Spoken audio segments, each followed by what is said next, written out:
Welcome to the Occupational Safety Leadership Podcast, episode number 78. In this episode, we're going to talk about support, and this is part of our journey in the ISO 45001 series.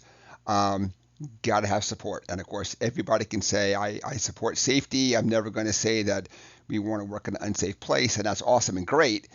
But also by support, we need to have the money, the time. Um, People have to give us a chance to do this stuff too, as opposed to we're going to give it lip service and nothing else. So let's just dive right into it. This is a pretty short section also. So for anybody who's joining us late in the series, ISO 45001 is a occupational health and safety management system.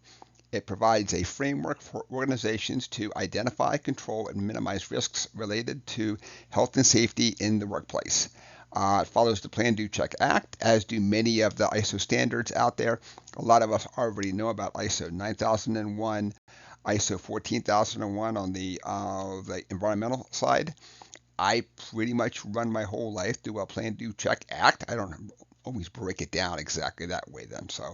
Um, so let's talk about support. So support means that we have the resources, we have the training, the competency, we have the information to support the operation. So we maintain documents also. So it's not something that we just kind of keep a binder someplace and call it good then. But let's kind of sit down and talk about the different examples that we can find out there, of course. Obviously, with resources, they come in a lot of ways, shapes, and sizes. We need to have the money. We need to have the time to do the training and competency out there. Establish communication channels, So are we going to support this by a web browser? Are we going to support it by some other kind of software to help us out too? Are we sharing this information with other plants? Like, really, how are we doing this? So it does need some IT support out there also. So the documented info and of course the control of documented info. How do you have a documentation system in place that a person is using the most current rev of something and not a old document they print it off and they kind of keep it in their desk drawer and they pull it out every so often. So a lot of times on these documents you have to say printed copies are for reference only and may not be the most updated rev.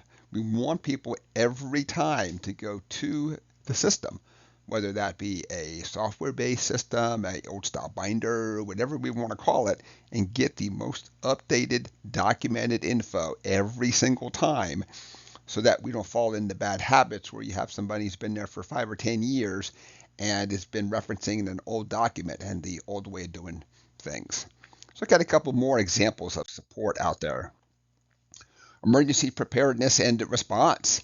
So depending upon the level of the hazards, do we have adequate chemical suits available? Do we have adequate things that we can neutralize the acid? Do we have enough air packs? Do we have a team that has the training and competence also?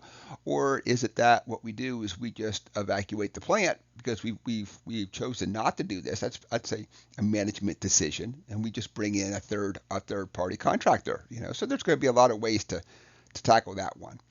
We want to monitor and measure performance, and that's part of support too. Is we have people called accountants, and they're really good at counting things. So when we start to talk about hours and we start to talk about things, there are people who are gathering up a lot of this performance measures where we can really sit down and look at this stuff then. So, and then we need to look at internal audits. So we just can't say, hey, we put an awesome system in place and everybody's done, we high five and walk away. Somebody has to go back and do the internal audits. A lot of times it falls on the quality person. So is the quality person up to date? Does the quality person have the training and competence also to assist with this activity? So we have to look at all the support things. Do we need to bring in a consultant from the outside so we can sit down and train the management team and kind of get everybody going in the right direction? So That is it for episode 78, ISO 45001. We talked about the support function. This is a very short and sweet section, but like all things, you have to have the resources. And in an ideal world, everybody would be willing to help at all times, and it would be effortless, and it wouldn't cost any money. But we have to put these mechanisms in place as we're building this system. We just can't say, we'll start doing stuff, and every time we need money, we just go back and ask for money. You have to have an estimate up front. You hope your estimate is actually like 100% on the ball. You get started. Maybe you're over and maybe you're under, so you may have to adjust as time goes on. So, episode number 78 is complete. My name is Dr. David Ayers. Thank you for joining me today, and have a safe day.